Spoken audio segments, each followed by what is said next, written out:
going to stop getting distracted by chat. And I'm going to start reading. So yes, this is Frankenstein, or it's subtitled The Modern Prometheus by Mary Shelley. Written when she was on holiday with Lord Byron, and written allegedly one stormy night when they were all telling ghost stories. So this is Volume 1. Letter 1 to Mrs. Saville, England. St. Petersburg, December the 11th, 1700. You will rejoice to hear that no disaster has accompanied the commencement of an enterprise which you have regarded with such evil forebodings.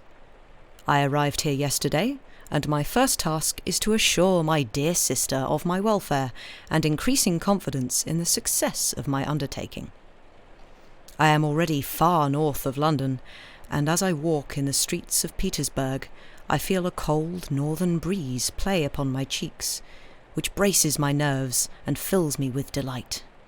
Do you understand this feeling? This breeze, which has travelled from the regions towards which I am advancing, gives me a foretaste of those icy climes. Inspirited by this wind of promise, my daydreams become more fervent and vivid. I try in vain to be persuaded that the pole is the seat of frost and desolation. It ever presents itself to my imagination as the region of beauty and delight. There, Margaret, the sun is for ever visible, its broad disk just skirting the horizon and diffusing a perpetual splendour. There, for with your leave, my sister, I will put some trust in preceding navigators, there snow and frost are banished, and sailing over a calm sea, we may be wafted to a land surpassing in wonders and in beauty every region hitherto discovered on the habitable globe. Its productions and features may be without example, as the phenomena of the heavenly bodies undoubtedly are in those undiscovered solitudes. What may not be expected in a country of eternal light? I may there discover the wondrous power which attracts the needle, and may regulate 1,000 celestial observations that require only this voyage to render their seeming eccentricities consistent for ever. I shall satiate my ardent curiosity with the sight of a part of the world never before visited, and may tread a land never before imprinted by the foot of man.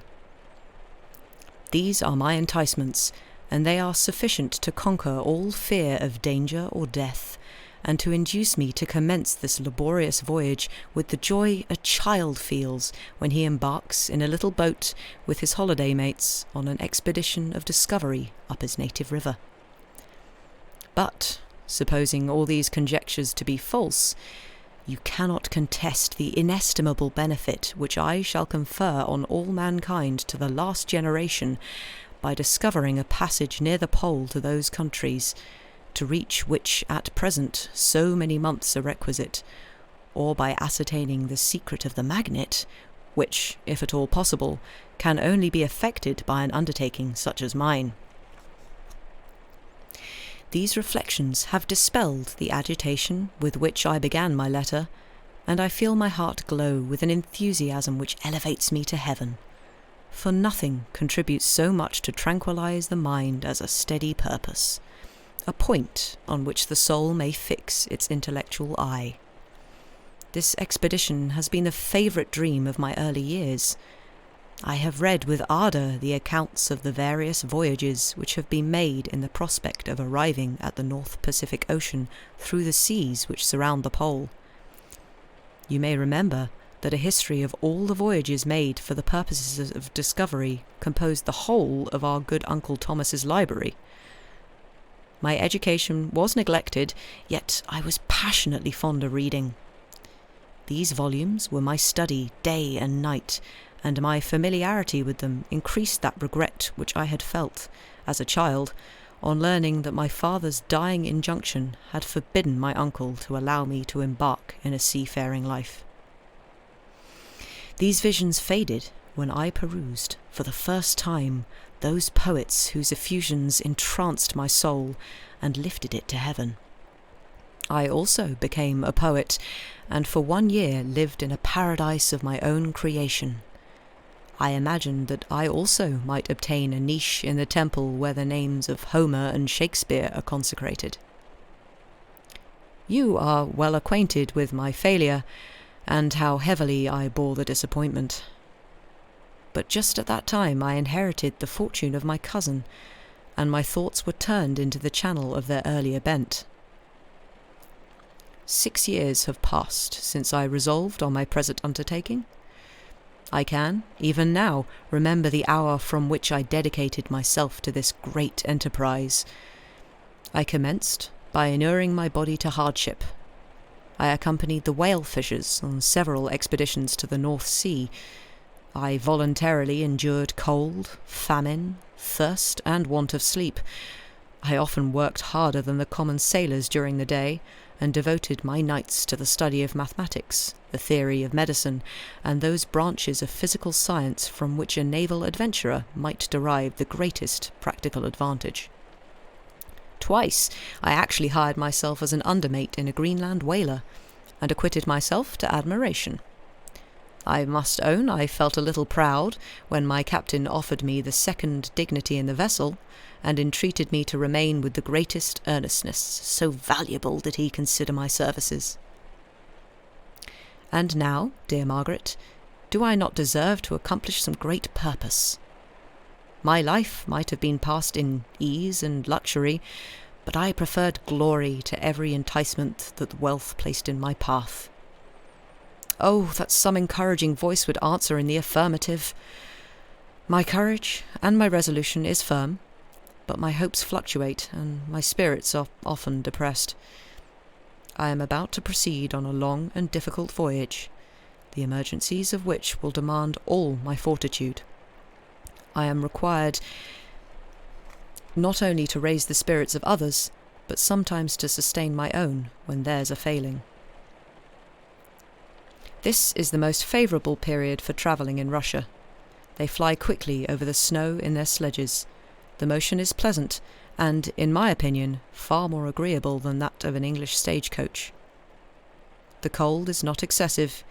If you are wrapped in furs, a dress which I have already adopted, for there is a great difference between walking the deck and remaining seated motionless for hours when no exercise prevents the blood from actually freezing in your veins.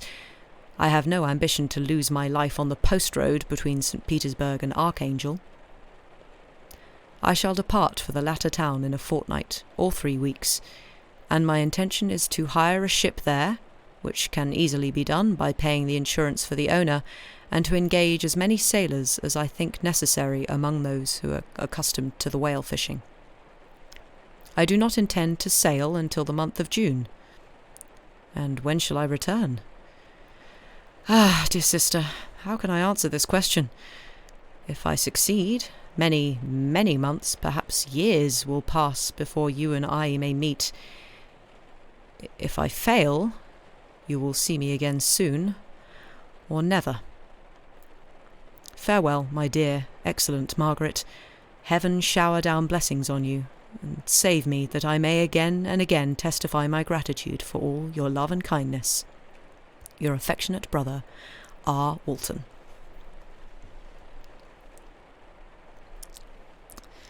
Letter 2. To Mrs. Saville, England. Archangel, 28th of March, 1700. How slowly the time passes here, encompassed as I am by frost and snow, yet a second step is taken towards my enterprise. I have hired a vessel, and am occupied in collecting my sailors. Those whom I have already engaged appear to be men on whom I can depend, and are certainly possessed of dauntless courage. But I have one want which I have never yet been able to satisfy, and the absence of the object of which I now feel as a most severe evil. I have no friend, Margaret. When I am glowing with the enthusiasm of success, there will be none to participate in my joy. If I am assailed by disappointment, no one will endeavour to sustain me in dejection. I shall commit my thoughts to paper, it is true, but that is a poor medium for the communication of feeling. I desire the company of a man who could sympathise with me, whose eyes would reply to mine. You may deem me romantic, my dear sister, but I bitterly feel the want of a friend. I have no one near me, gentle yet courageous, possessed of a cultivated as well as of a capacious mind, whose tastes are like my own, to approve or amend my plans. How would such a friend repair the faults of your poor brother? I am too ardent in execution and too impatient of difficulties. But it is still a greater evil to me that I am self-educated. For the first 14 years of my life I ran wild on a common, and read nothing but our Uncle Thomas's books of voyages. At that age I became acquainted with the celebrated poets of our own country, but it was only when it had ceased to be in my power to derive its most important benefits from such a conviction that I perceived the necessity of becoming acquainted with more languages than that of my native country. Now I am 28, and am in reality more illiterate than many schoolboys of 15. It is true that I have thought more, and that my daydreams are more extended and magnificent, but they want, as the painters call it, keeping, and I greatly need a friend who would have sense enough not to despise me as romantic, and affection enough for me to endeavour to regulate my mind. Well, these are useless complaints. I shall certainly find no friend on the wide ocean, nor even here an archangel among merchants and seamen. Yet some feelings, unallied to the dross of human nature, beat even in these rugged bosoms. My lieutenant, for instance, is a man of wonderful courage and enterprise. He is madly desirous of glory. He is an Englishman, and in the midst of national and professional prejudices, unsoftened by cultivation, retains some of the noblest endowments of humanity. I first became acquainted with him on board a whale vessel. Finding that he was unemployed in this city, I easily engaged him to assist in my enterprise. The master is a person of an excellent disposition, and is remarkable in the ship for his gentleness and the mildness of his discipline. He is, indeed, of so amiable a nature that he will not hunt, a favourite and also almost the only amusement here, because he cannot endure to spill blood. He is, moreover, heroically generous. Some years ago he loved a young Russian lady of moderate fortune, and having amassed a considerable sum in prize money, the father of the girl consented to the match.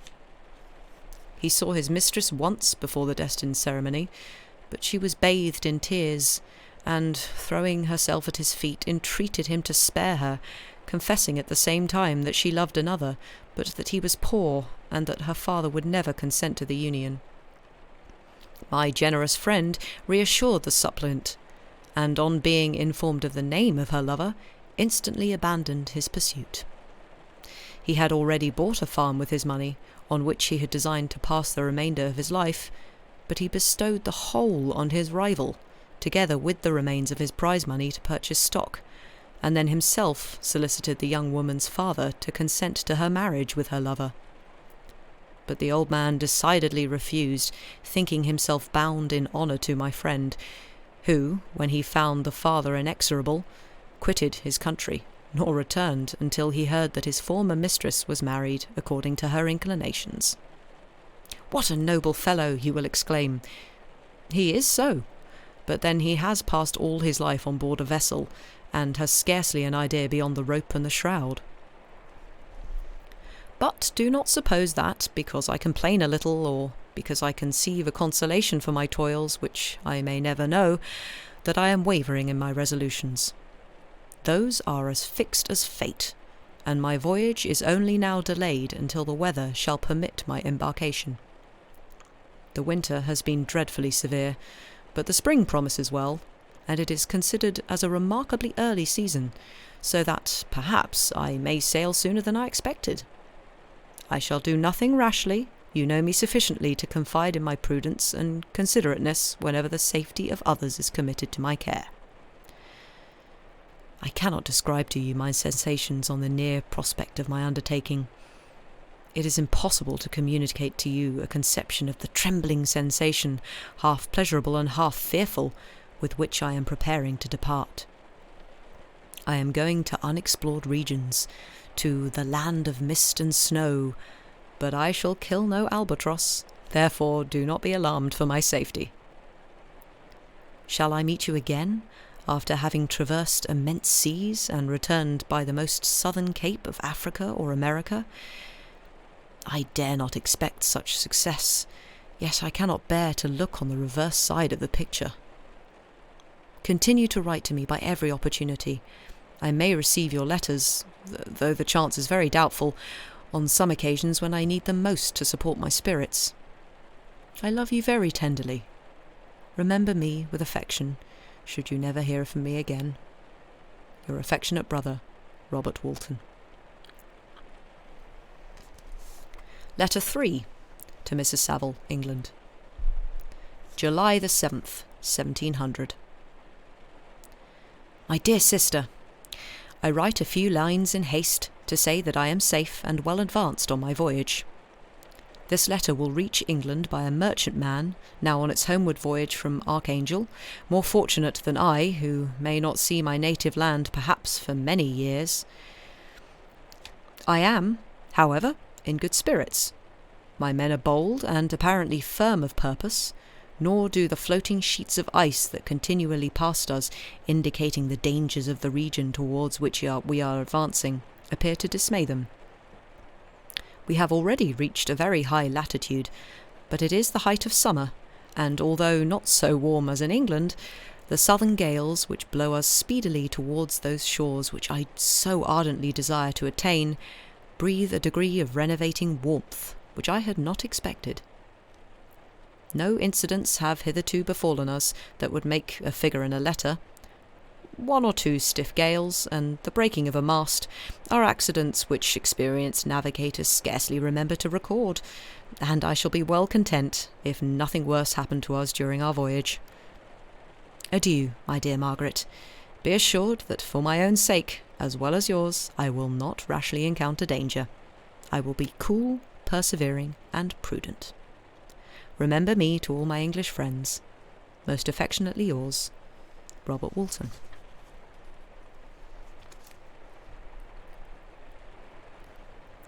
Letter 4 to Mrs. Saville, England.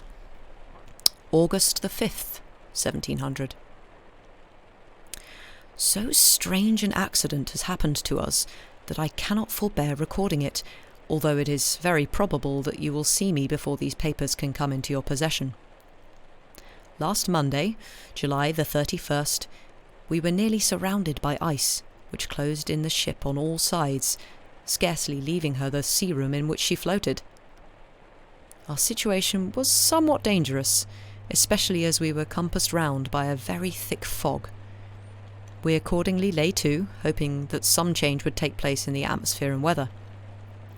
About 2 o'clock the mist cleared away, and we beheld, stretched out in every direction, vast and irregular plains of ice, which seemed to have no end. Some of my comrades groaned, and my own mind began to grow watchful with anxious thoughts, when a strange sight suddenly attracted our attention, and diverted our solicitude from our own situation. We perceived a low carriage, fixed on a sledge and drawn by dogs, pass on towards the north, at the distance of half a mile. A being which had the shape of a man, but apparently of gigantic stature, sat in the sledge and guided the dogs.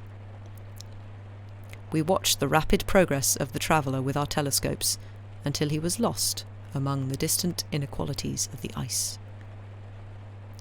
This appearance excited our unqualified wonder. We were, as we believed, many hundred miles from any land, but this apparition seemed to denote that it was not, in reality, so distant as we had supposed. Shut in, however, by ice, it was impossible to follow his track, which we had observed with the greatest attention. About 2 hours after this occurrence, we heard the ground sea, and before night the ice broke and freed our ship. We, however, lay to until the morning, fearing to encounter in the dark those large loose masses which float about after the breaking up of the ice. I profited of this time to rest for a few hours. In the morning, however, as soon as it was light, I went upon deck, and found all the sailors busy on one side of the vessel, apparently talking to someone in the sea. It was, in fact, a sledge, like that we had seen before, which had drifted towards us in the night on a large fragment of ice. Only one dog remained alive, but there was a human being within it, whom the sailors were persuading to enter the vessel. He was not, as the other traveller seemed to be, a savage inhabitant of some undiscovered land, but a European. When I appeared on deck, the master said, "Here is our captain, and he will not allow you to perish on the open sea." On perceiving me, the stranger addressed me in English, although with a foreign accent. "Before I come on board your vessel," said he, "will you have the kindness to inform me whither you are bound?" You may conceive my astonishment on hearing such a question addressed to me from a man on the brink of destruction, and to whom I should have supposed that my vessel would have been a resource which he would not have exchanged for the most precious wealth the earth can afford. I replied, however, that we were on a voyage of discovery towards the northern pole. Upon hearing this, he appeared satisfied, and consented to come on board. Good God! Margaret, if you had seen the man who thus capitulated for his safety, your surprise would have been boundless. His limbs were nearly frozen, and his body dreadfully emaciated by fatigue and suffering. I never saw a man in so wretched a condition. We attempted to carry him into the cabin, but as soon as he had quitted the fresh air, he fainted. We accordingly brought him back to the deck, and restored him to animation by rubbing him with brandy and forcing him to swallow a small quantity. As soon as he showed signs of life, we wrapped him up in blankets, and placed him near the chimney of the kitchen stove. By slow degrees he recovered, and ate a little soup, which restored him wonderfully. 2 days passed in this manner before he was able to speak, and I often feared that his sufferings had deprived him of understanding. When he had in some measure recovered, I removed him to my own cabin, and attended on him as much as my duty would permit.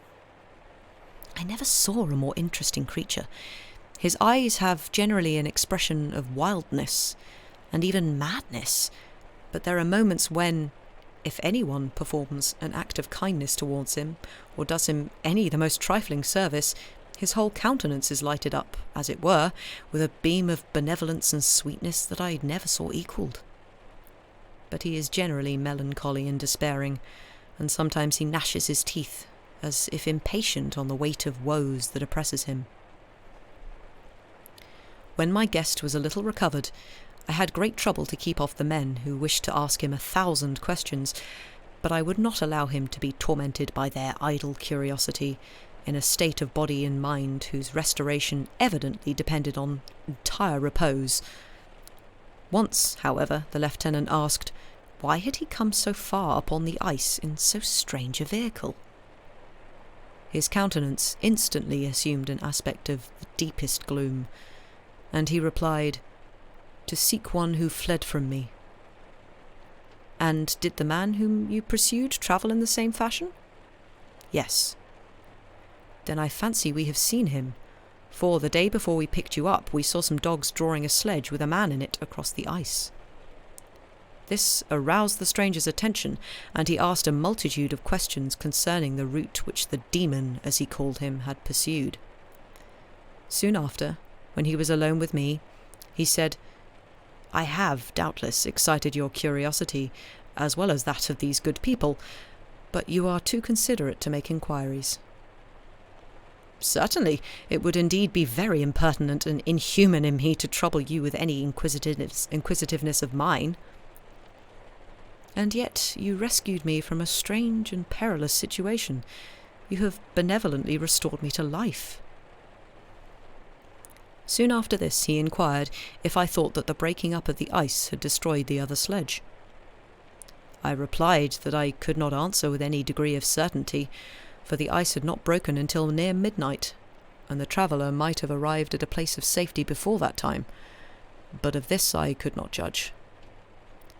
From this time the stranger seemed very eager to be upon deck, to watch for the sledge which had before appeared, but I have persuaded him to remain in the cabin, for he is far too weak to sustain the rawness of the atmosphere. But I have promised that someone should watch for him, and give him instant notice if any new object should appear in sight. Such is my journal of what relates to this strange occurrence up to the present day. The stranger has gradually improved in health, but he is very silent, and appears uneasy when anyone except myself enters his cabin. Yet his manners are so conciliating and gentle that the sailors are all interested in him, although they have had very little communication with him. For my own part, I begin to love him as a brother, and his constant and deep grief fills me with sympathy and compassion. He must have been a noble creature in his better days, being even now in wreck so attractive and amiable. I said in one of my letters, my dear Margaret, that I should find no friend on the wide ocean. Yet I have found a man who, before his spirit had been broken by misery, I should have been happy to have possessed as the brother of my heart. I shall continue my journal concerning the stranger at intervals, should I have any fresh incidents to record. Let me just grab some water.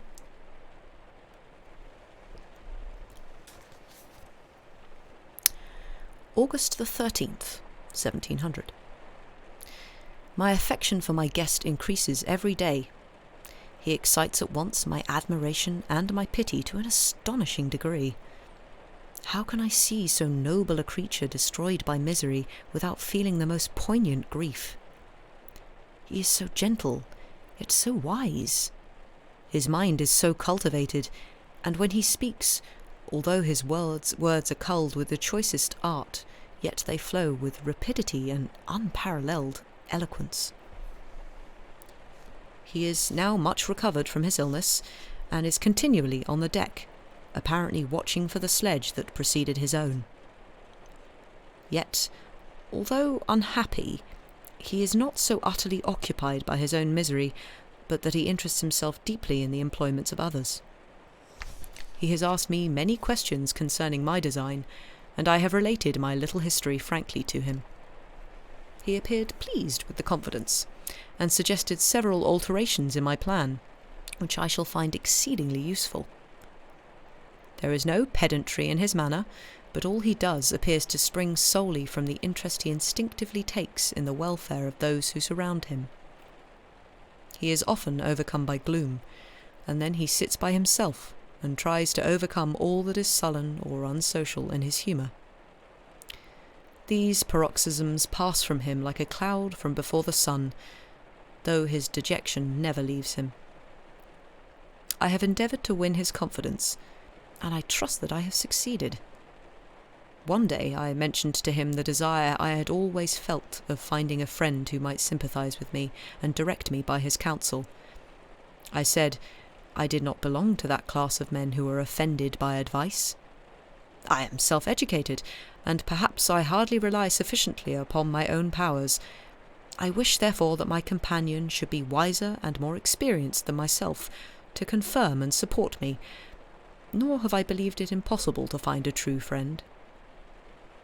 I agree with you, replied the stranger, in believing that friendship is not only a desirable, but a possible acquisition. I once had a friend, the most noble of human creatures, and am entitled, therefore, to judge respecting friendship. You have hope and the world before you, and have no cause for despair. But I have lost everything, and cannot begin life anew. As he said this, his countenance became expressive of a calm, settled grief that touched me to the heart. But he was silent, and presently retired to his cabin. Even broken in spirit as he is, no one can feel more deeply than he does the beauties of nature. The starry sky, the sea, and every sight afforded by these wonderful regions seems still to have the power of elevating his soul from earth. Such a man has a double existence. He may suffer misery and be overwhelmed by disappointments, yet when he has retired into himself, he will be like a celestial spirit that has a halo around him, within whose circle no grief or folly ventures. Will you laugh at the enthusiasm I express concerning this divine wanderer? If you do, you must have certainly lost that simplicity which was once your characteristic charm. Yet, if you will, smile at the warmth of my expressions, while I find every day new causes for repeating them. August the 19th, 1700. Yesterday the stranger said to me, "You may easily perceive, Captain Walton, that I have suffered great and unparalleled misfortunes. I had determined once that the memory of these evils should die with me, but you have won me to alter my determination. You seek for knowledge and wisdom, as I once did, and I ardently hope that the gratification of your wishes may not be a serpent to sting you, as mine has been. I do not know that the relation of my misfortunes will be useful to you, yet, if you are inclined, listen to my tale. I believe that the strange incidents connected with it will afford a view of nature which may enlarge your faculties and understanding.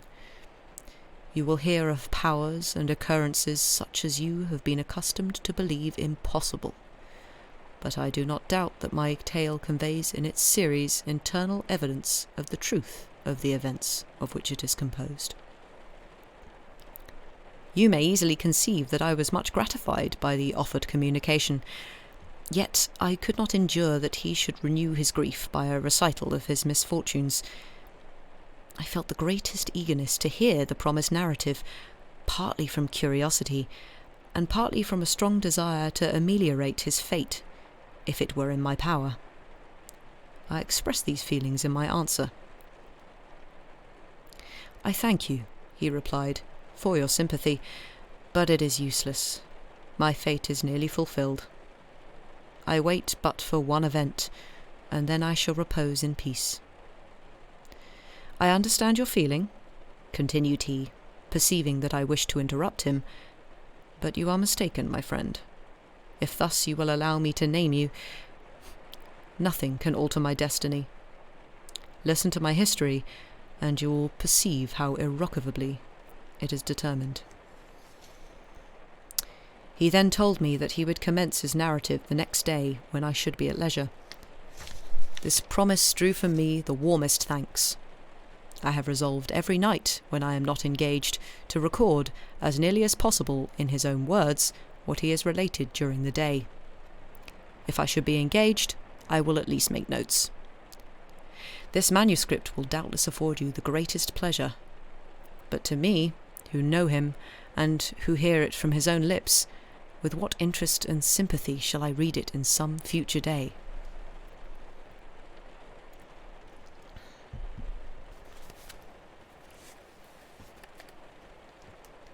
Chapter 1. I am by birth a Genevese, and my family is one of the most distinguished of that republic. My ancestors had been for many years councillors and syndics, and my father had filled several public situations with honour and reputation. He was respected by all who knew him for his integrity and indefatigable attention to public business. He passed his younger days perpetually occupied by the affairs of his country, and it was not until the decline of life that he thought of marrying and bestowing on the state sons who might carry his virtues and his name down to posterity. As the circumstances of his marriage illustrate his character, I cannot refrain from relating them. One of his most intimate friends was a merchant, who, from a flourishing state, fell, through numerous mischances, into poverty. This man, whose name was Beaufort, was of a proud and unbending disposition, and could not bear to live in poverty and oblivion in the same country where he had formerly been distinguished for his rank and magnificence. Having paid his debts, therefore, in the most honourable manner, he retreated with his daughter to the town of Lucerne, where he lived, unknown and in wretchedness. My father loved Beaufort with the truest friendship, and was deeply grieved by his retreat in those unfortunate circumstances. He grieved also for the loss of his society, and resolved to seek him out and endeavour to persuade him to begin the world again through his credit and assistance. Beaufort had taken effectual measures to conceal himself, and it was 10 months before my father discovered his abode. Overjoyed at this discovery, he hastened to the house, which was situated in a mean street near the Reuss. But when he entered, misery and despair alone welcomed him. Beaufort had saved but a very small sum of money from the wreck of his fortunes, but it was sufficient to provide him with sustenance for some months, and in the meantime he hoped to procure some respectable employment in a merchant's house. The interval was consequently spent in inaction.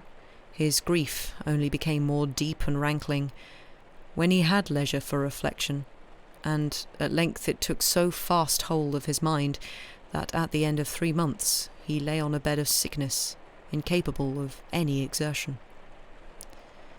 His daughter attended him with the greatest tenderness, but she saw with despair that their little fund was rapidly decreasing, and that there was no other prospect of support. But Caroline Beaufort possessed a mind of an uncommon mould, and her courage rose to support her in her adversity. She procured plain work, she plaited straw, and by various means contrived to earn a pittance scarcely sufficient to support life. Several months passed in this manner. Her father grew worse. Her time was more entirely occupied in attending him. Her means of subsistence decreased, and in the 10th month her father died in her arms, leaving her an orphan and a beggar. This last blow overcame her, and she knelt by Beaufort's coffin, weeping bitterly, when my father entered the chamber. He came like a protecting spirit to the poor girl, who committed herself to his care, and after the interment of his friend he conducted her to Geneva, and placed her under the protection of a relation. 2 years after this event, Caroline became his wife.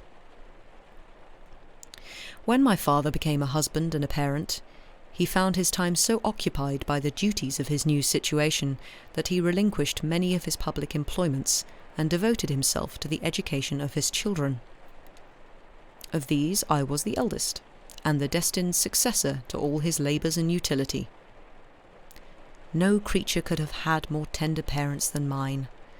My improvement and health were their constant care, especially as I remained for several years their only child. But before I continue my narrative, I must record an incident which took place when I was 4 years of age. My father had a sister, whom he tenderly loved, and who had married early in life an Italian gentleman. Soon after her marriage, she had accompanied her husband into his native country, and for some years my father had very little communication with her.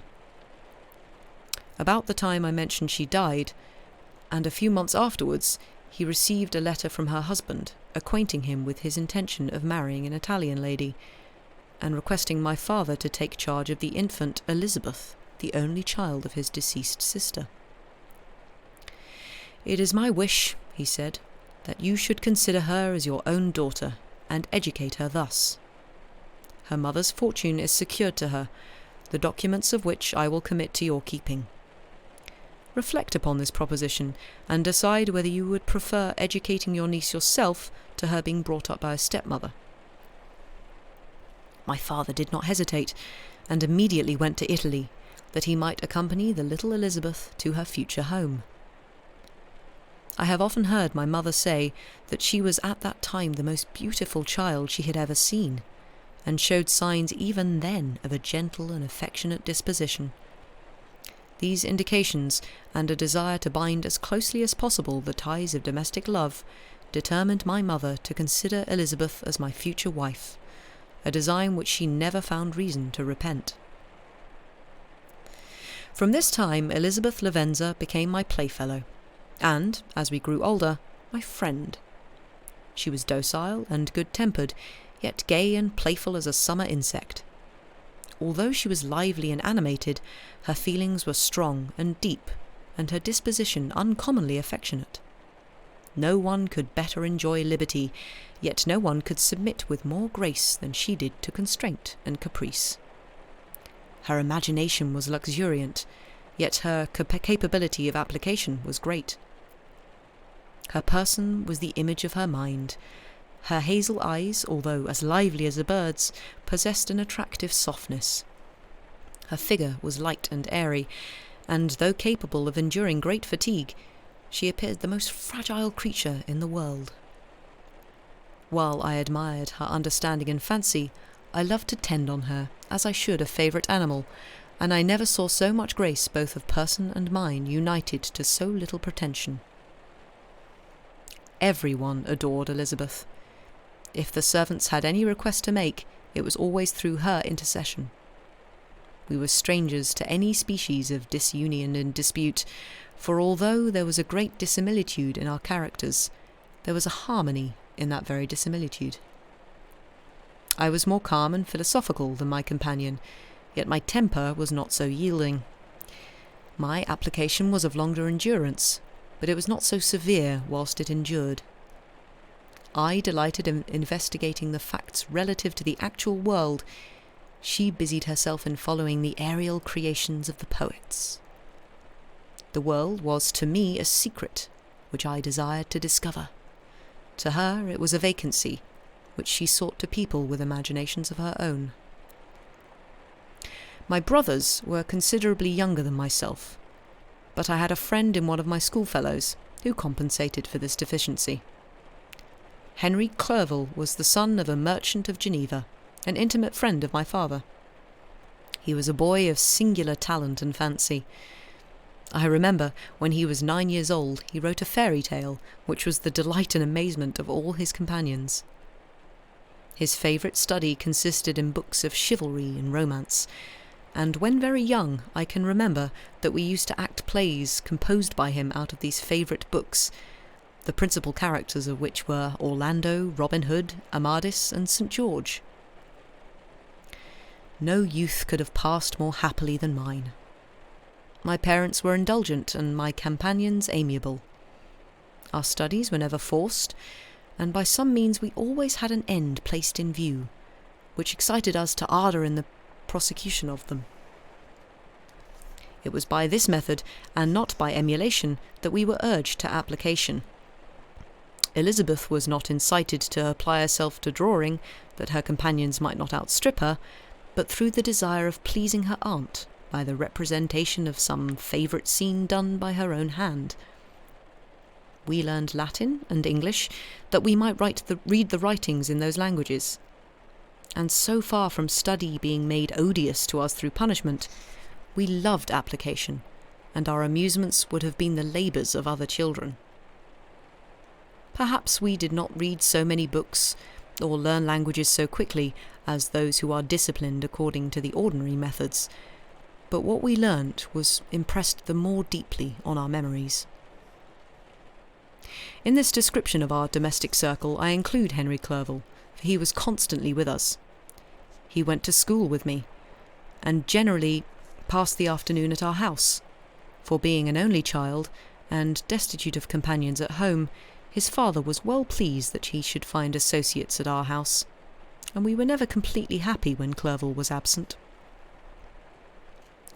I feel pleasure in dwelling on the recollections of childhood, before misfortune had tainted my mind and changed its bright visions of extensive usefulness into gloomy and narrow reflections upon self. But in drawing the picture of my early days, I must not omit to record those events which led, by insensible steps, to my after tale of misery. For when I would account to myself for the birth of that passion, which afterwards ruled my destiny, I find it arose like a mountain river from ignoble and almost forgotten sources, but, swelling as it proceeded, it became the torrent which, in its course, has swept away all my hopes and joys. Natural philosophy is the genius that has regulated my fate. I desire, therefore, in this narration to state those facts which led to my predilection for that science. When I was 13 years of age, we all went on a party of pleasure to the baths near Thonon, the inclemency of the weather obliged us to remain a day confined to the inn. In this house I chanced to find a volume of the works of Cornelius Agrippa. I opened it with apathy. The theory which he attempts to demonstrate and the wonderful facts which he relates soon changed this feeling into enthusiasm. A new light seemed to dawn upon my mind, and, bounding with joy, I communicated my discovery to my father. I cannot help remarking here the many opportunities instructors possess of directing the attention of their pupils to useful knowledge, which they utterly neglect.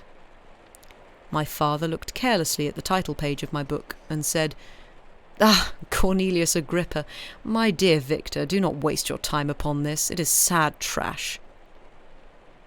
If, instead of this remark, my father had taken the pains to explain to me that the principles of Agrippa had been entirely exploded, and that a modern system of science had been introduced, which possessed much greater powers than the ancient, because the powers of the latter were chimerical, while those of the former were real and practical, under such circumstances I should certainly have thrown Agrippa aside, and, with my imagination warmed as it was, should probably have applied myself to the more rational theory of chemistry which has resulted from modern discoveries.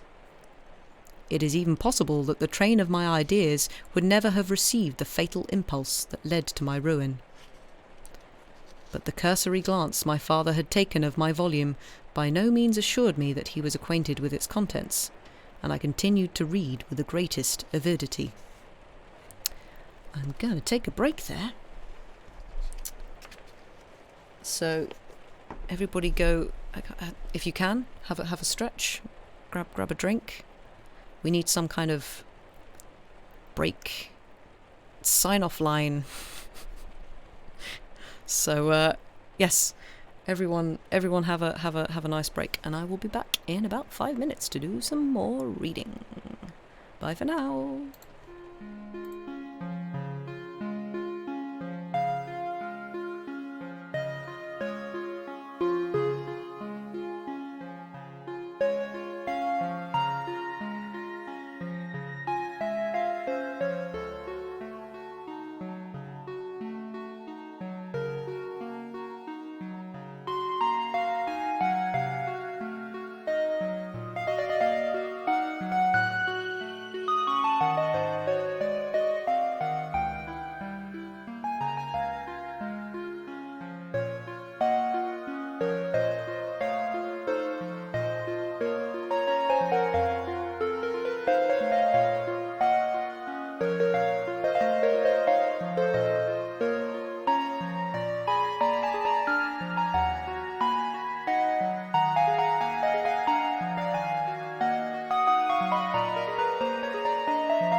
And hello again.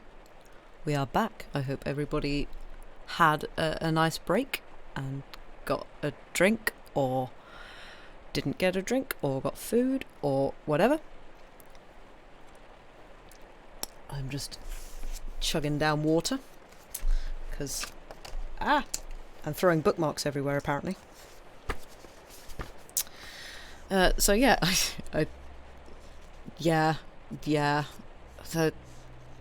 the way friendships are represented in this kind of literature is just silly, because it's for modern readings it just immediately appears as, oh, they must be in some kind of romantic relationship, when actually it's just no, but they didn't really have any other words to like adequately express any kind of emotional closeness.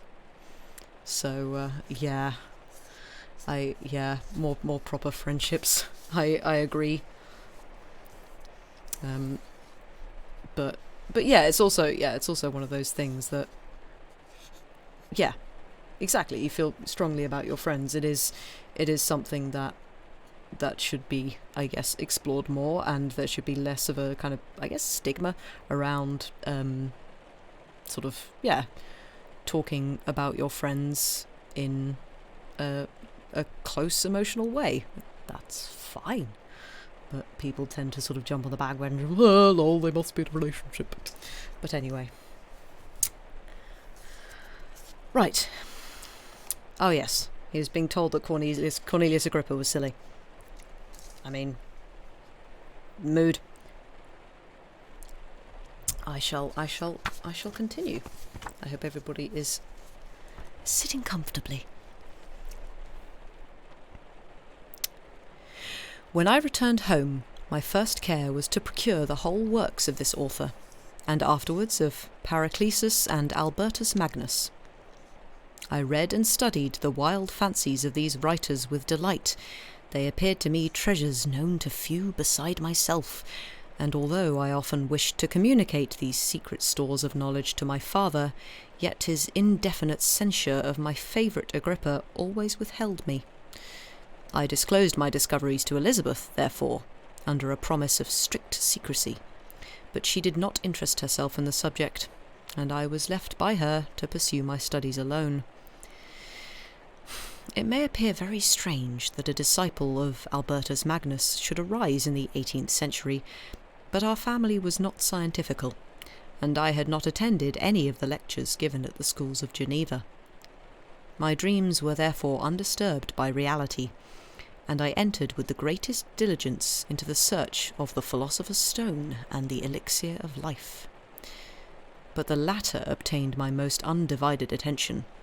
Wealth was an inferior object, but what glory would attend a discovery if I could banish disease from the human frame and render man invulnerable to any but a violent death? Nor were these my only visions. The raising of ghosts or devils was a promise liberally accorded by my favourite authors, the fulfilment of which I most eagerly sought. And, if my incantations were always unsuccessful, I attributed the failure rather to my own experience and mistake than to a want of skill or fidelity in my instructors. The natural phenomena that take place every day before our eyes did not escape my examinations. Distillation and the wonderful effects of steam, processes of which my favourite authors were utterly ignorant, excited my astonishment, but my utmost wonder was engaged by some experiments on an air pump, which I saw employed by a gentleman whom we were in the habit of visiting. The ignorance of the early philosophers on these and several other points served to decrease their credit with me, but I could not entirely throw them aside before some other system should occupy their place in my mind. When I was about 15 years old, we had retired to our house near Bellerive, where we witnessed a most violent and terrible thunderstorm. It advanced from behind the mountains of Jura, and the thunder burst at once with frightful loudness from various quarters of the heavens. I remained, while the storm lasted, watching its progress with curiosity and delight. As I stood at the door, on a sudden I beheld a stream of fire issue from an old and beautiful oak which stood about 20 yards from our house, and so soon as the dazzling light vanished, the oak had disappeared, and nothing remained but a blasted stump. When we visited it the next morning, we found the tree shattered in a singular manner. It was not splintered by the shock, but entirely reduced to thin ribbons of wood. I never beheld anything so utterly destroyed. The catastrophe of this tree excited my extreme astonishment, and I eagerly inquired of my father the nature and origin of thunder and lightning. He replied, "Electricity," describing at the same time the various effects of that power. He constructed a small electrical machine and exhibited a few experiments. He also made a kite with wire and string, which drew down that fluid from the clouds. This last stroke completed the overthrow of Cornelius Agrippa, Albertus Magnus, and Paracelsus, who had so long reigned the lords of my imagination. But by some fatality I did not feel inclined to commence the study of any modern system, and this disinclination was influenced by the following circumstance. My father expressed a wish that I should attend a course of lectures upon natural philosophy, to which I cheerfully consented. Some accident prevented my attending these lectures until the course was nearly finished. The lecture, being therefore one of the last, was entirely incomprehensible to me. The professor discoursed with the greatest fluency of potassium and boron, of sulphates and oxides, terms to which I could affix no idea, and I became disgusted with the science of natural philosophy, although I still read Pliny and Buffon with delight, authors, in my estimation, of nearly equal interest and utility. My occupations at this age were principally the mathematics, and most of the branches of study appertaining to that science. I was busily employed in learning languages. Latin was already familiar to me, and I began to read some of the easiest Greek authors without the help of a lexicon. I also perfectly understood English and German. This is the list of my accomplishments at the age of 17, and you may conceive that my hours were fully employed in acquiring and maintaining a knowledge of this various literature. Another task also devolved upon me when I became the instructor of my brothers. Ernest was 6 years younger than myself, and was my principal pupil. He had been afflicted with ill health from his infancy, through which Elizabeth and I had been his constant nurses. His disposition was gentle, but he was incapable of any severe application. William, the youngest of our family, was yet an infant, and the most beautiful little fellow in the world. His lively blue eyes, dimpled cheeks, and endearing manners inspired the tenderest affection. Such was our domestic circle, from which care and pain seemed forever banished. My father directed our studies, and my mother partook of our enjoyments. Neither of us possessed the slightest preeminence over the other. The voice of command was never heard amongst us, but mutual affection engaged us to all comply with and obey the slightest desire of each other.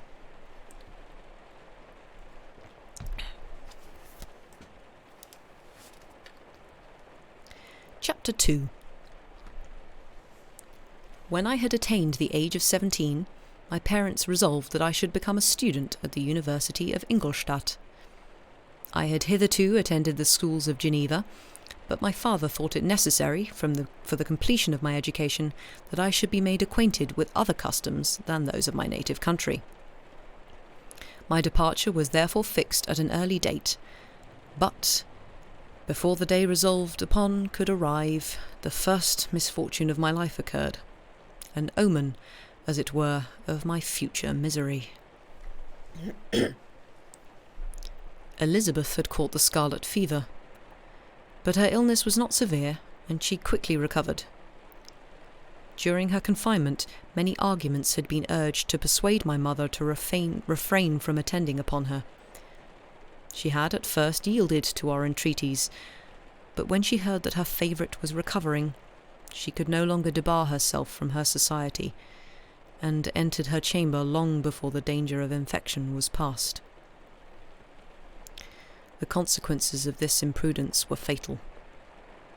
On the third day my mother sickened. Her fever was very malignant, and the looks of her attendants prognosticated the worst event. On her deathbed, the fortitude and benignity of this admirable woman did not desert her. She joined the hands of Elizabeth and myself. "My children," she said, "my firmest hopes of future happiness were placed in the prospect of your union. This expectation will now be the consolation of your father. Elizabeth, my love, you must supply my place to your younger cousins. Alas, I regret that I am taken from you, and, happy and beloved as I have been, is it not hard to quit you all? But these are not thoughts befitting me. I will endeavour to resign myself cheerfully to death, and will indulge a hope of meeting you in another world." She died calmly, and her countenance expressed affection even in death. I need not describe the feelings of those whose dearest ties are rent by that most irreparable evil, the void that presents itself to the soul, and the despair that is exhibited on their countenance. It is so long before the mind can persuade itself that she, whom we saw every day, and whose very existence appeared a part of our own, can have departed for ever, that the brightness of a beloved eye can have been extinguished, and the sound of a voice so familiar and dear to the ear can be hushed, never more to be heard.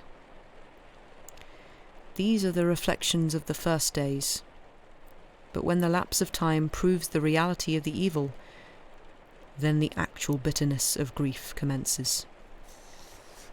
Yet from whom has not that rude hand rent away some dear connection, and why should I describe a sorrow which all have felt and must feel?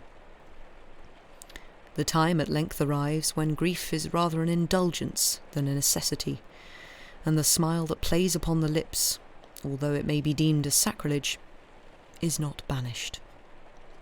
My mother was dead, but we had still duties which we ought to perform.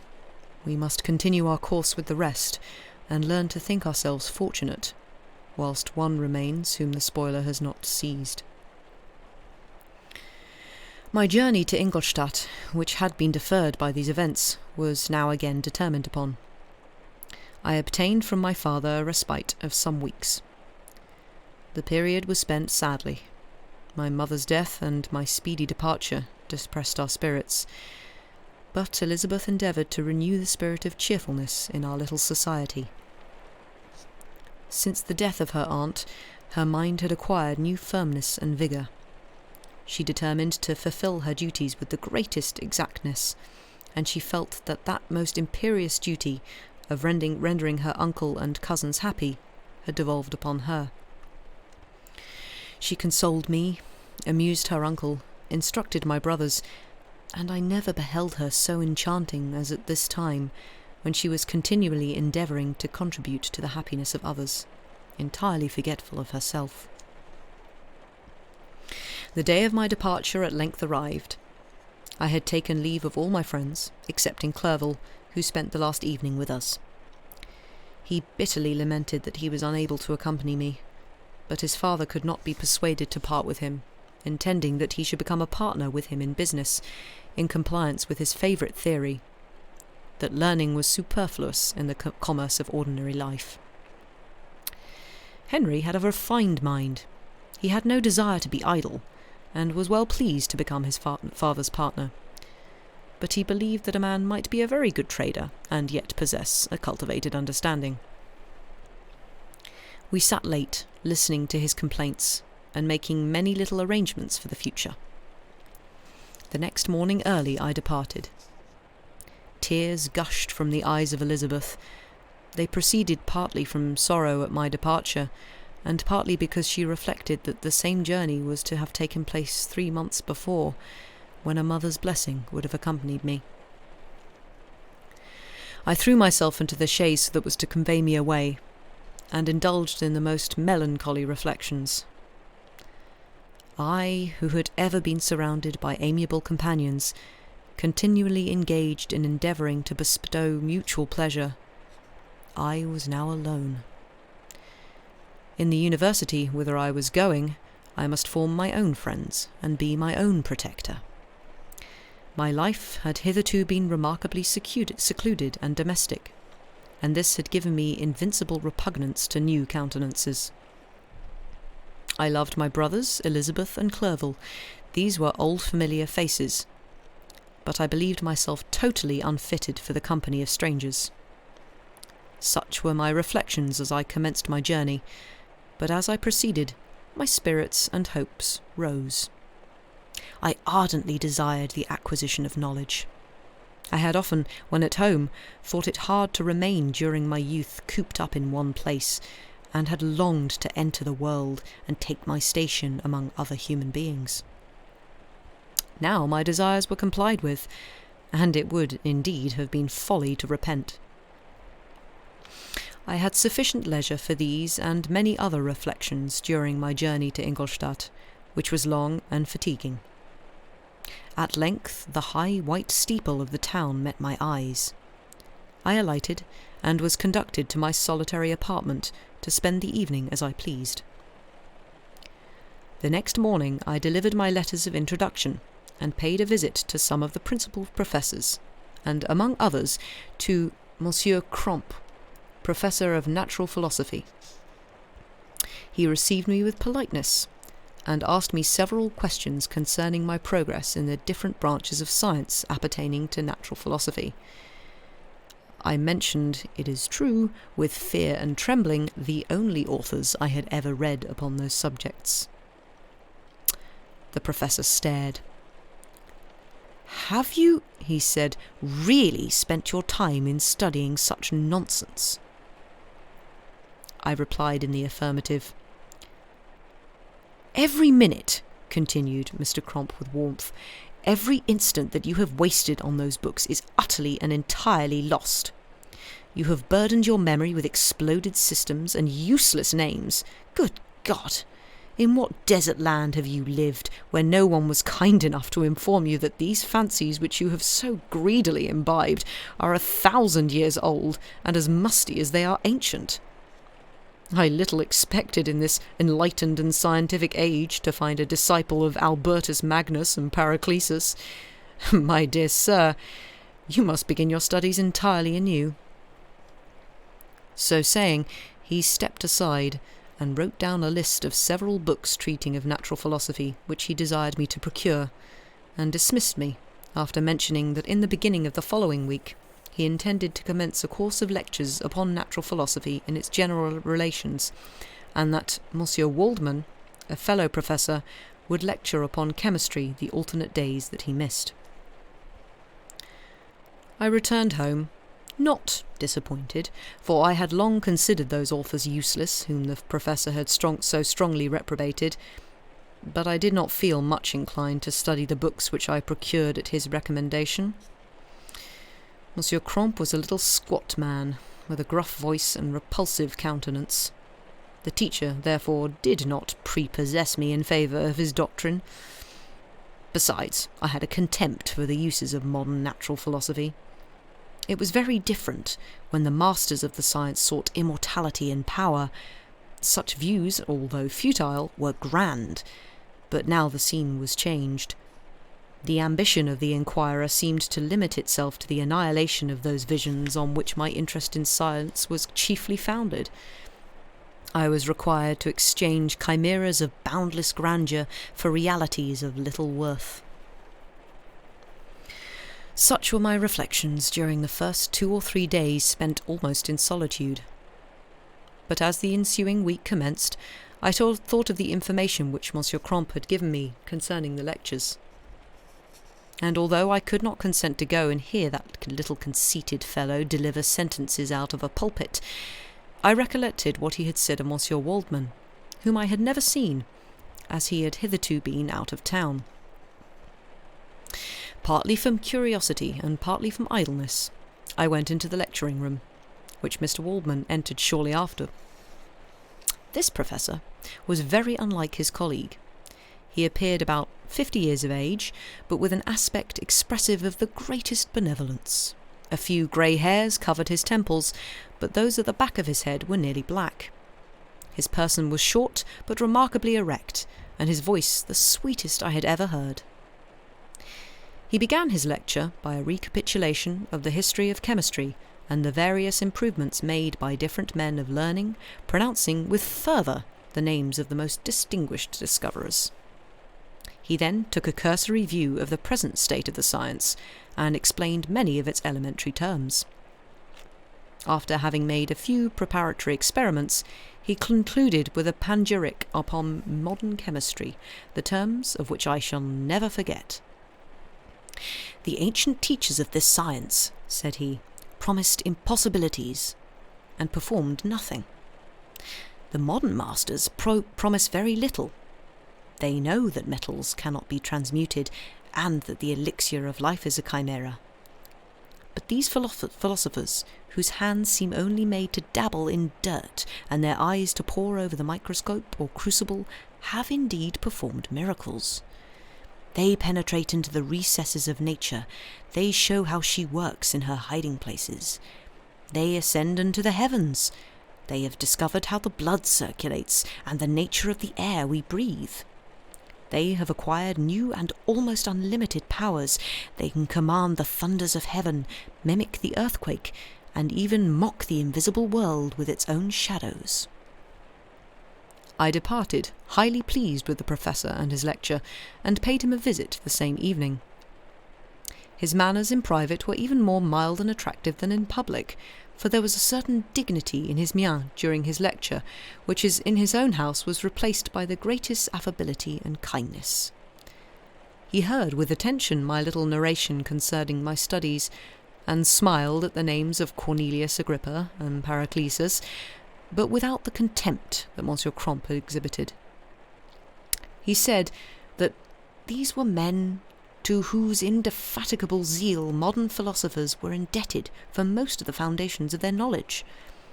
They had left to us, as an easier task, to give new names, and arrange in connected classifications the facts which they, in a great degree, had been the instruments of bringing to light.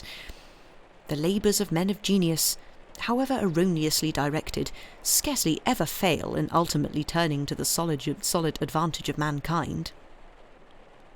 I listened to his statement, which was delivered without any presumption or affectation, and then added that his lecture had removed my prejudices against modern chemists, and I, at the same time, requested his advice concerning the books I ought to procure. "I am happy," said Monsieur Waldman, "to have gained a disciple, and if your application equals your ability, I have no doubt of your success. Chemistry is that branch of natural philosophy in which the greatest improvements have been and may be made.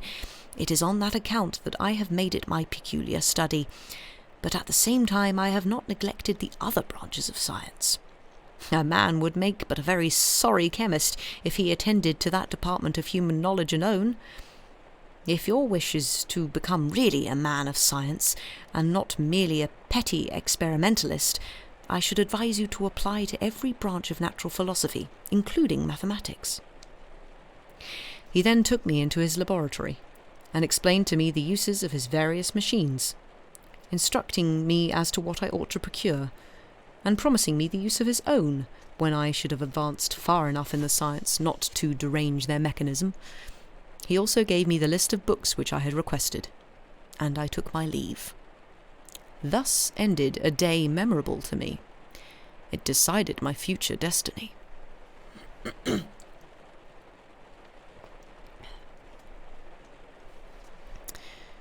Chapter 3. From this day, natural philosophy, and particularly chemistry, in the most comprehensive sense of the term, became nearly my sole occupation. I read with ardour those works, so full of genius and discrimination, which modern inquirers have written on these subjects. I attended the lectures, and cultivated the acquaintance of the men of science of the university, and I found even in Monsieur Cromp a great deal of sound sense and real information, combined, it is true, with a repulsive physiognomy and manners, but not on that account the less valuable. In Monsieur Waldman I found a true friend. His gentleness was never tinged by dogmatism, and his instructions were given with an air of frankness and good nature that banished every idea of pedantry. It was, perhaps, the amiable character of this man that inclined me more to that branch of natural philosophy which he professed, than an intrinsic love for the science itself. But this state of mind had place only in the first steps towards knowledge. The more fully I entered into the science, the more exclusively I pursued it for its own sake. That application, which at first had been a matter of duty and resolution, now became so ardent and eager that the stars often disappeared in the light of morning whilst I was yet engaged in my laboratory. As I applied so closely, it may be easily conceived that I improved rapidly. My ardour was indeed the astonishment of the students, and my proficiency that of the masters. Professor Cromp often asked me with a sly smile how Cornelius Agrippa went on, whilst Monsieur Waldman expressed the most heartfelt exultation in my progress. 2 years passed in this manner, during which I paid no visit to Geneva, but was engaged, heart and soul, in the pursuit of some discoveries which I hoped to make. None but those who have experienced them can conceive of the enticements of science. In other studies you go as far as others have gone before you, and there is nothing more to know. But in a scientific pursuit there is continual food for discovery and wonder. A mind of moderate capacity, which closely pursues one's study, must infallibly arrive at great proficiency in that study. And I, who continually sought the attainment of one object of pursuit, and was solely wrapped up in this, improved so rapidly that, at the end of 2 years, I made some discoveries in the improvement of some chemical instruments, which procured me great esteem and admiration at the university. When I had arrived at this point, and had become as well acquainted with the theory and practice of natural philosophy as depended on the lessons of any of the professors at Ingolstadt, my residence there being no longer conducive to my improvements, I thought of returning to my friends and my native town, when an incident happened that protracted my stay. One of the phenomena which had peculiarly attracted my attention was the structure of the human frame, and indeed any animal endued with life. Whence, I often asked myself, did the principle of life proceed? It was a bold question, and one which has ever been considered as a mystery. Yet with how many things are we upon the brink of becoming acquainted, if cowardice or carelessness did not restrain our inquiries? I revolved these circumstances in my mind, and determined thenceforth to apply myself more particularly to those branches of natural philosophy which relate to physiology. Unless I had been animated by an almost supernatural enthusiasm, my application to this study would have been irksome and almost intolerable. To examine the causes of life, we must first have recourse to death. I became acquainted with the science of anatomy, but this was not sufficient. I must also observe the natural decay and corruption of the human body. In my education, my father had taken the greatest precautions that my mind should be impressed with no supernatural horrors. I do not ever remember to have trembled at a tale of superstition, or to have feared the apparition of a spirit. Darkness had no effect upon my fancy, and a churchyard was to me merely the receptacle of bodies deprived of life, which, from being the seat of beauty and strength, had become food for the worm.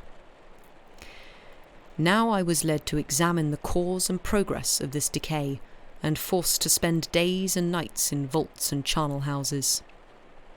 My attention was fixed upon every object the most insupportable to the delicacy of the human feelings. I saw how the fine form of man was degraded and wasted. I beheld the corruption of death succeed the blooming cheek of life. I saw how the worm inherited the wonders of the eye and brain. I paused, examining and analysing all the minutiae of causation, as exemplified in the change from life to death, and death to life, until from the midst of this darkness a sudden light broke in upon me. A light so brilliant and wondrous, yet so simple, that while I became dizzy with the immensity of the prospect which it illustrated, I was surprised that among so many men of genius who had directed their inquiries towards the same science, that I alone should be reserved to discover so astonishing a secret. Remember, I am not recording the vision of a madman. The sun does not more certainly shine in the heavens than that which I now affirm is true. Some miracle might have produced it, yet the stages of the discovery were distinct and probable. After days and nights of incredible labour and fatigue, I succeeded in discovering the cause of generation and life. Nay, more, I became myself capable of bestowing animation upon lifeless matter. The astonishment which I had at first experienced on this discovery soon gave place to delight and rapture. After so much time spent in painful labour, to arrive at once at the summit of my desires was the most gratifying consummation of my toils. But this discovery was so great and overwhelming that all the steps by which I had been progressively led to it were obliterated, and I beheld only the result. What had been the study and desire of the wisest men since the creation of the world was now within my grasp. Not that, like a magic scene, it all opened upon me at once. The information I had obtained was of a nature rather to direct my endeavours, so soon as I should point them towards the object of my search, than to exhibit that object already accomplished. I was like the Arabian who had been buried with the dead, and found a passage to life aided only by one glimmering and seemingly ineffectual light. I see by your eagerness, and the wonder and hope which your eyes express, my friend, that you expect to be informed of the secret with which I am acquainted. That cannot be. Listen patiently until the end of my story, and you will easily perceive why I am reserved upon that subject. I will not lead you on unguarded and ardent as I then was to your destruction and infallible misery. Learn from me, if not by my precepts, at least by my example, how dangerous is the acquirement of knowledge, and how much happier that man is who believes his native town to be the world, than he who aspires to become greater than his nature will allow. When I found so astonishing a power placed within my hands, I hesitated a long time concerning the matter in which I should employ it. Although I possessed the capacity of bestowing animation, yet to prepare a frame for the reception of it, with all its intricacies of fibres, muscles, and veins, still remained a work of inconceivable difficulty and labour. I doubted at first whether I should attempt the creation of a being like myself, or one of simpler organisation.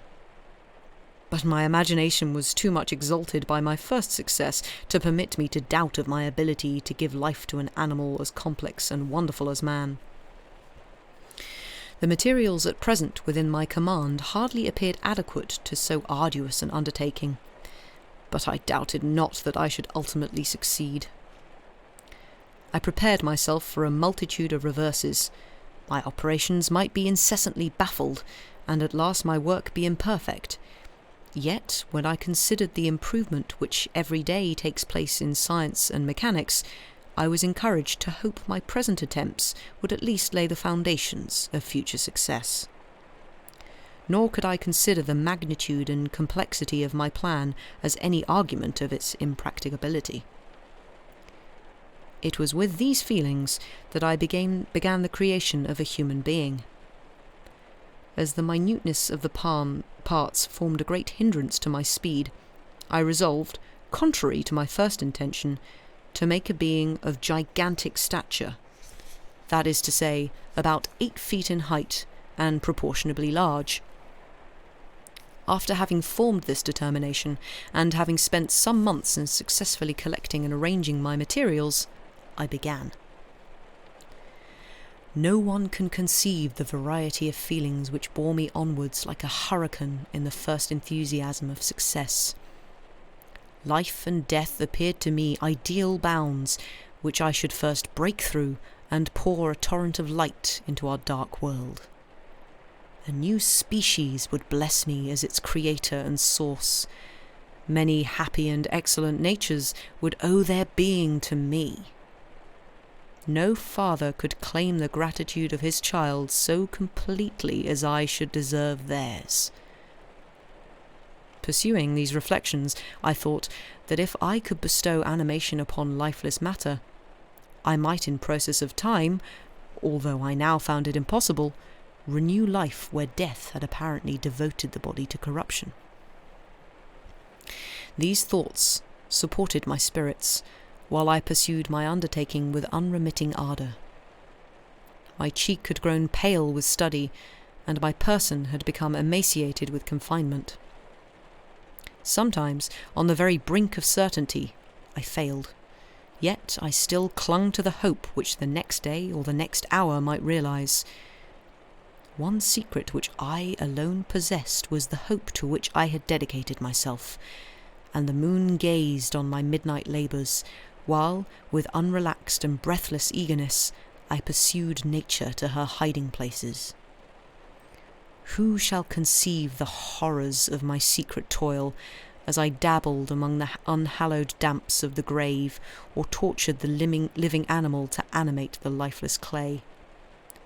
My limbs now tremble, and my eyes swim with the remembrance. But then a resistless and almost frantic impulse urged me forward. I seemed to have lost all soul and sensation but for this one pursuit. It was indeed but a passing trance that only made me feel with renewed acuteness so soon as, the unnatural stimulus ceasing to operate, I had returned to my old habits. I collected bones from charnel houses and disturbed with profane fingers the tremendous secrets of the human frame. In a solitary chamber, or rather cell, at the top of the house, and separated from all the other apartments by a gallery and staircase, I kept my workshop of filthy creation. My eyeballs were starting from their sockets in attending to the details of my employment. The dissecting room and the slaughter-house furnished many of my materials, and often then did my human nature turn with loathing from my occupation, whilst still urged on by an eagerness which perpetually increased, I brought my work near to a conclusion. The summer months passed while I was thus engaged, heart and soul, in one pursuit.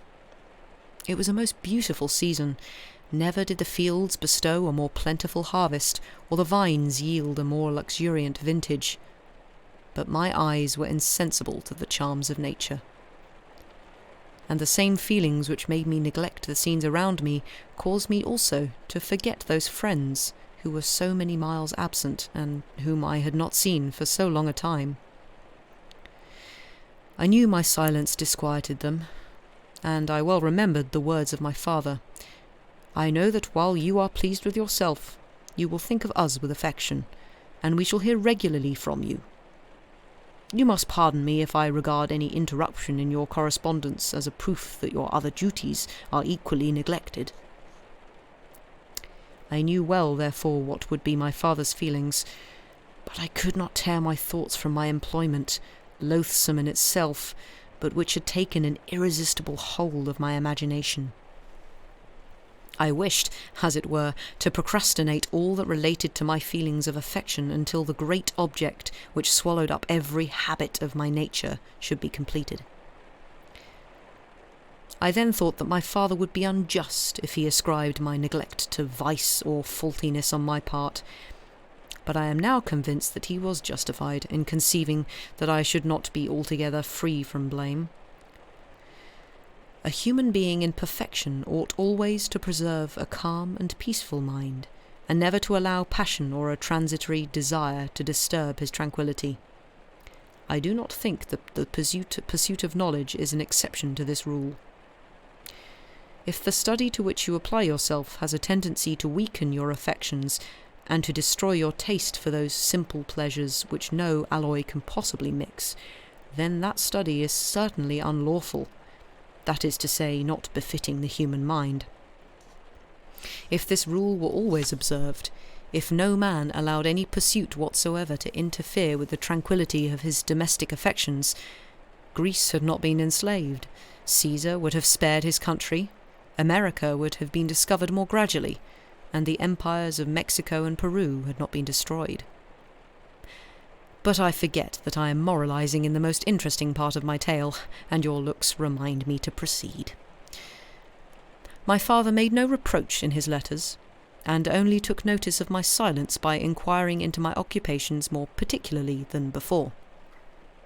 Winter, spring, and summer passed away during my labours, but I did not watch the blossom or the expanding leaves, sights which before always yielded me supreme delight, so deeply was I engrossed in my occupation. The leaves of that year had withered before my work drew near to a close, and now every day showed me more plainly how well I had succeeded. But my enthusiasm was checked by my anxiety, and I appeared rather like one doomed by slavery to toil in the mines or any other unwholesome trade than an artist occupied by his favourite employment. Every night I was oppressed by a slow fever, and I became nervous to a most painful degree, a disease that I regretted the more because I had hitherto enjoyed most excellent health, and had always boasted of the firmness of my nerves. But I believed that exercise and amusement would soon drive away such symptoms, and I promised myself both of these when my creation should be complete.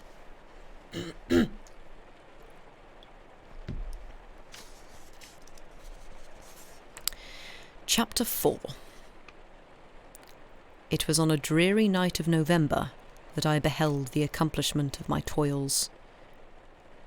With an anxiety that almost amounted to agony, I connected the instruments of life around me, that I might infuse a spark of being into the lifeless thing that lay at my feet. It was already 1 a.m. The rain pattered dismally against the panes, and my candle was nearly burnt out, when, by the glimmer of the half-extinguished light, I saw the dull yellow eye of the creature open. It breathed hard, and a convulsive motion agitated its limbs. How can I describe my emotions at this catastrophe? Or how delineate the wretch whom with such infinite pains and care I had endeavoured to form?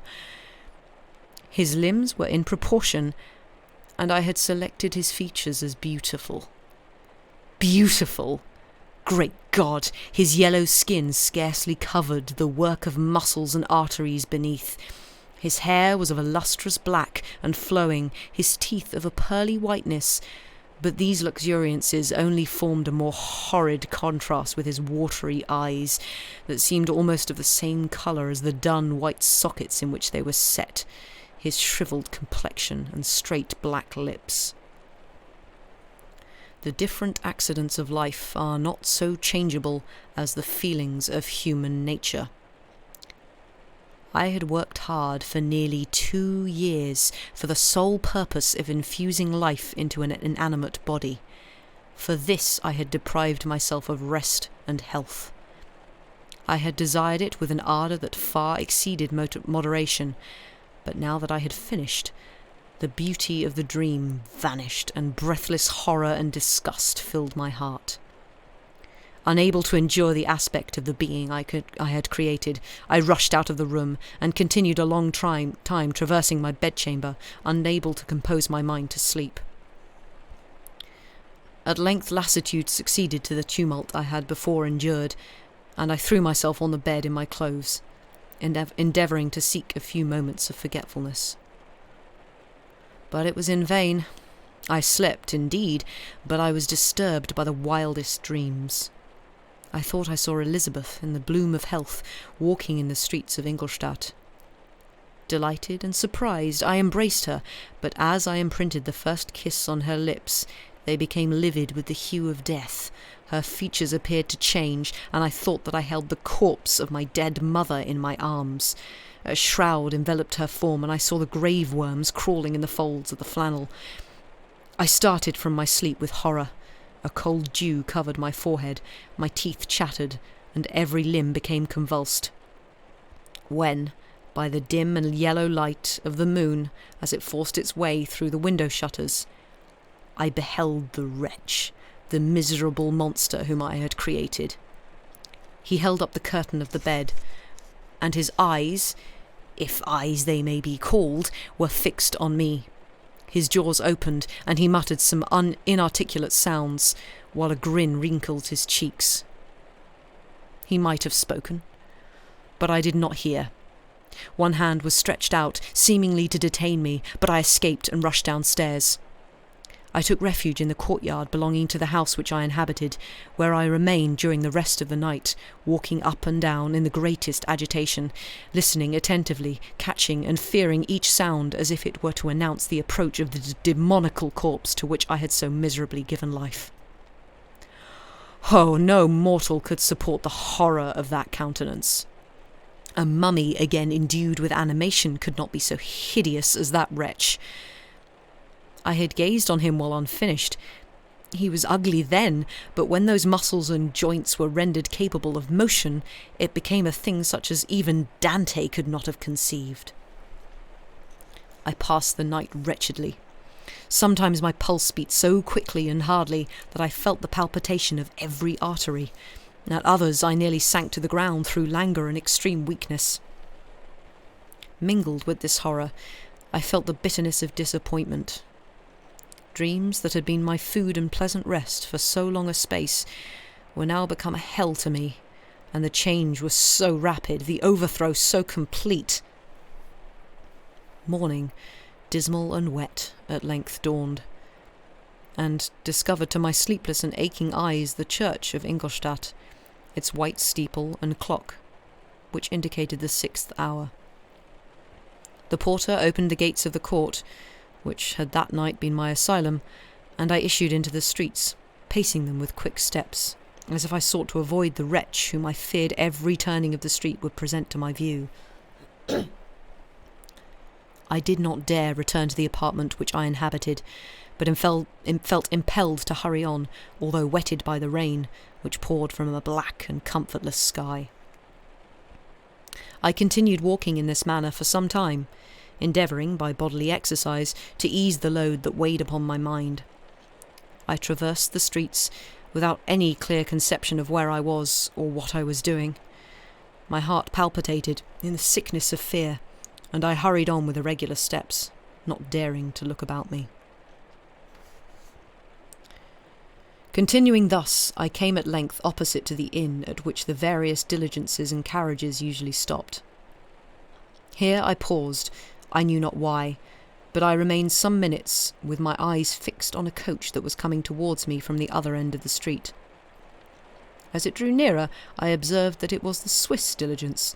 It stopped just where I was standing, and on the door being opened, I perceived Henry Clerval, who, on seeing me, instantly sprung out. "My dear Frankenstein!" exclaimed he. "How glad I am to see you! How fortunate that you should be here at the very moment of my alighting!" Nothing could equal my delight on seeing Clerval. His presence brought back my thoughts to my father, Elizabeth, and all those scenes of home so dear to my recollection. I grasped his hand, and in a moment forgot my horror and misfortune. I felt suddenly, and for the first time during many months, calm and serene joy. I welcomed my friend, therefore, in the most cordial manner, and we walked towards my college. Clerval continued talking for some time about our mutual friends and his own good fortune in being permitted to come to Ingolstadt. "You may easily believe," said he, "how great was the difficulty to persuade my father that it was not absolutely necessary for a merchant not to understand anything except bookkeeping, and indeed I believe I left him incredulous to the last, for his constant answer to my unwearied entreaties was the same as that of the Dutch schoolmaster in The Vicar of Wakefield. 'I have 10,000 florins a year without Greek. I eat heartily without Greek.' But his affection for me at length overcame his dislike of learning, and he has permitted me to undertake a voyage of discovery to the land of knowledge. It gives me the greatest delight to see you. But tell me how you left my father, brothers, and Elizabeth." "Very well, and very happy, only a little uneasy that they hear from you so seldom." By the by, I mean to lecture you a little upon their account myself. But, my dear Frankenstein," continued he, stopping short, and gazing full in my face, "I did not before remark how very ill you appear, so thin and pale. You look as if you have been watching for several nights." "You have guessed right. I have lately been so deeply engaged in one occupation that I have not allowed myself sufficient rest, as you see. But I sincerely hope, that all these employments are now at an end, and that I am at length free." I trembled excessively. I could not endure to think of, and far less to allude to, the occurrences of the preceding night. I walked with a quick pace, and soon we arrived at my college.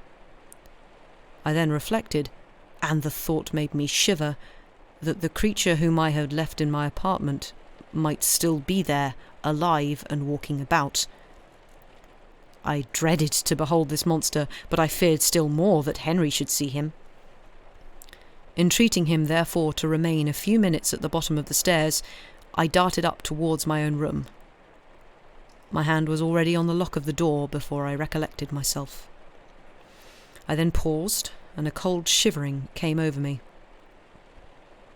I threw the door forcibly open, as children are accustomed to when they expect a spectre to stand in waiting for them on the other side, but nothing appeared.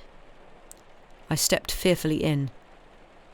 The apartment was empty, and my bedroom was also freed from its hideous guest. I could hardly believe that so great a good fortune could have befallen me, but when I became assured that my enemy had indeed fled, I clapped my hands for joy and ran down to Clerval. We ascended into my room, and the servant presently brought breakfast. But I was unable to contain myself. It was not joy only that possessed me. I felt my flesh tingle with excess of sensitiveness, and my pulse beat rapidly. I was unable to remain for a single instant in the same place. I jumped over the chairs, clapped my hands, and laughed aloud. Clerval at first attributed my unusual spirits to joy on his arrival, but when he observed me more attentively, he saw a wildness in my eyes for which he could not account, and my loud, unrestrained, heartless laughter frightened and astonished him. "My dear Victor," cried he, "what for God's sake is the matter? Do not laugh in that manner.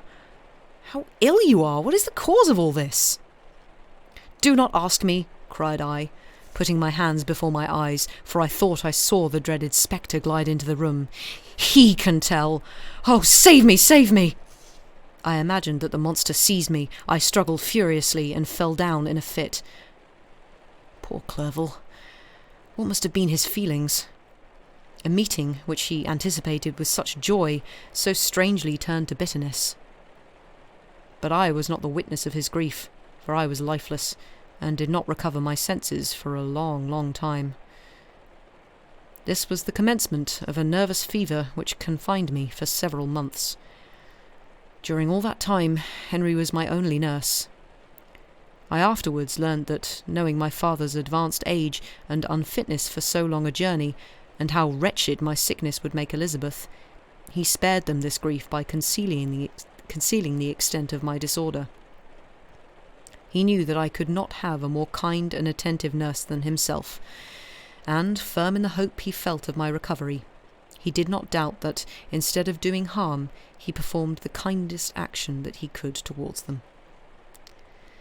But I was, in reality, very ill, and surely nothing but the unbounded and remitting attentions of my friend could have restored me to life. The form of the monster on whom I had bestowed existence was for ever before my eyes, and I raved incessantly concerning him. Doubtless my words surprised Henry. He at first believed them to be the wanderings of my disturbed imagination, but the pertinacity with which I continually recurred to the same subject persuaded him that my disorder indeed owed its origin to some uncommon and terrible event. By very slow degrees, and with frequent relapses that alarmed and grieved my friend, I recovered. I remember the first time I became capable of observing outward objects with any kind of pleasure. I perceived that the fallen leaves had disappeared, and that the young buds were shooting forth from the trees that shaded my window. It was a divine spring, and the season contributed greatly to my convalescence. I felt also sentiments of joy and affection revive in my bosom. My gloom disappeared, and in a short time I became as cheerful as before I was attacked by the fatal passion. "Dearest Clerval," exclaimed I, "how kind, how very good you are to me. This whole winter, instead of being spent in study, as you promised yourself, has been consumed in my sick room. How shall I ever repay you? I feel the greatest remorse for the disappointment of which I have been the occasion, but you will forgive me." "You will repay me entirely if you do not discompose yourself, but get well as fast as you can. And since you appear in such good spirits, I may speak to you on one subject, may I not?" I trembled. What one subject? What could it be? Could he allude to an object on whom I dared not to even think? "Compose yourself," said Clerval, who observed my change in colour. "I will not mention it if it agitates you, but your father and cousin would be very happy if they received a letter from you in your own handwriting. They hardly know how ill you have been, and are easy at your long silence." "Is that all? Oh, my dear Henry, how could you suppose that my first thought would not fly towards those dear, dear friends whom I love, and who are so deserving of my love? If this is your present temper, my friend, you will perhaps be glad to see a letter that has been lying here some days for you. It is from your cousin, I believe." Chapter 5. Clerval then put the following letter into my hands. To Victor Frankenstein. "My dear cousin, I cannot describe to you the uneasiness we have all felt concerning your health. We cannot help imagining that your friend Clerval conceals the extent of your disorder, for it is now several months since we have seen your handwriting, and all this time you have been obliged to dictate your letters to Henry. Surely, Victor, you must have been exceedingly ill, and this makes us all very wretched, as much so nearly as after the death of your dear mother. My uncle was almost persuaded that you were indeed dangerously ill, and could hardly be restrained from undertaking a journey to Ingolstadt. Clerval always writes that you are getting better. I eagerly hope that you will confirm this intelligence soon in your own handwriting, for indeed, Victor, we are all very miserable on this account. Relieve us from this fear, and we shall be the happiest creatures in the world. Your father's health is now so vigorous that he appears 10 years younger since last winter. Ernest also is so much improved that you would hardly know him. He is now nearly 16, and has lost that sickly appearance which he had some years ago. He has grown quite robust and active. My uncle and I conversed a long time last night about what profession Ernest should follow. His constant illness when young has deprived him of the habits of application, and now that he enjoys good health, he is continually in the open air, climbing the hills or rowing on the lake. I therefore propose that he should be a farmer, which you know, cousin, is a favourite scheme of mine. A farmer's is a very healthy, happy life, and the least hurtful, or rather the most beneficial profession of any. My uncle had an idea of his being educated as an advocate, that through his interest he might become a judge. But besides that he is not at all fitted for such an occupation, it is certainly more creditable to cultivate the earth for the sustenance of man than to be the confidant and sometimes the accomplice of his vices, which is the profession of a lawyer. I said that the employments of a prosperous farmer, if they were not a more honourable, were they at least a happier species occupation than that of a judge, whose misfortune it was always to meddle with the dark side of human nature. My uncle smiled and said that I ought to be an advocate myself, which put an end to the conversation on that subject. And now I must tell you a little story that will please and perhaps amuse you. Do you not remember Justine Moritz? Probably you do not. I will relate her history, therefore, in a few words. Madame Moritz, her mother, was a widow with 4 children, of whom Justine was the 3rd. This girl had always been the favourite of her father, but through a strange perversity her mother could not endure her, and after the death of Monsieur Moritz treated her very ill. My aunt observed this, and when Justine was 12 years of age, prevailed on her mother to allow her to live at her house. The republican institutions of our country have produced simpler and happier manners than those which prevail in the great monarchies that surround it. Hence there is less distinction between the several classes of its inhabitants, and the lower orders being neither so poor nor so despised, their manners are more refined and moral. A servant in Geneva does not mean the same thing as a servant in France and England. Justine, thus received in our family, learned the duties of a servant, a condition which, in our fortunate country, does not include the idea of ignorance, and a sacrifice of the dignity of a human being. After what I have said, I dare say you well remember the heroine of my little tale, for Justine was a great favourite of yours, and I recollect you once remarked that if you were in an ill humour, one glance from Justine could dissipate it, for the same reason that Aristozo gives concerning the beauty of Angelica. She looked so frank-hearted and happy. My aunt conceived a great attachment for her, by which she was induced to give her an education superior to that which she had at first intended. This benefit was fully repaid. Justine was the most grateful little creature in the world. I do not mean that she made any professions. I never heard one pass her lips, but you could see by her eyes that she almost adored her protectress. Although her disposition was gay, and in many respects inconsiderate, yet she paid the greatest attention to every gesture of my aunt.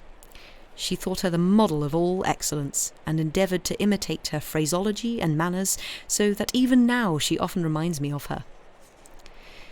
When my dearest aunt died, everyone was too much occupied in their own grief to notice poor Justine, who had attended her during her illness with the most anxious affection. Poor Justine was very ill, but other trials were reserved for her. One by one, her brothers and sister died, and her mother, with the exception of her neglected daughter, was left childless. The conscience of the woman was troubled. She began to think that the deaths of her favourites was a judgment from heaven to chastise her partiality. She was a Roman Catholic, and I believe her confessor confirmed the idea which she had conceived. Accordingly, a few months after your departure for Ingolstadt, Justine was called home by her repentant mother. Poor girl, she wept when she quitted our house. She was much altered since the death of my aunt. Grief had given softness and a winning mildness to her manners, which had before been remarkable for vivacity. Nor was her residence at her mother's house of a nature to restore her gaiety. The poor woman was very vacillating in her repentance. She sometimes begged Justine to forgive her unkindness, but much often accused her of having caused the deaths of her brothers and sister. Perpetual fretting at length threw Madame Moritz into a decline, which first increased her irritability. But she is now at peace for ever. She died on the first approach of cold winter, at the beginning of this last winter. Justine has returned to us, and I assure you I love her tenderly. She is very clever and gentle, and extremely pretty. As I mentioned before, her mien and her expressions continually remind me of my dear aunt. I must also say a few words to you, my dear cousin, of little darling William. I wish you could see him. He's very tall of his age, with sweet laughing blue eyes, dark eyelashes and curling hair. When he smiles, 2 little dimples appear on each cheek, which are rosy with health. He has already had 1 or 2 little wives, but Louisa Byron is his favourite, a pretty little girl of 5 years of age. Now, dear Victor, I dare say you wish to be indulged in a little gossip concerning the good people of Geneva. The pretty Miss Mansfield has already received the congratulatory visits on her approaching marriage with a young Englishman, John Melbourne, Esquire. Her ugly sister, Manon, married Monsieur Duvillard, the rich banker, last autumn. Your favourite schoolfellow, Louis Manoir, has suffered several misfortunes since the departure of Clerval from Geneva, but he has already recovered his spirits, and is reported to be on the point of marrying a very lively, pretty Frenchwoman, Madame Tavernier. She is a widow, and much older than Manoir, but she is very much admired, and a favourite with everybody. I have written myself into good spirits, dear cousin, yet I cannot conclude without again anxiously inquiring concerning your health. Dear Victor, if you are not very ill, write yourself, and make your father and all of us happy, or... I cannot bear to think of the other side of the question. My tears already flow. Adieu, my dearest cousin. Elizabeth Lavenza, Geneva, March 18th, 1700.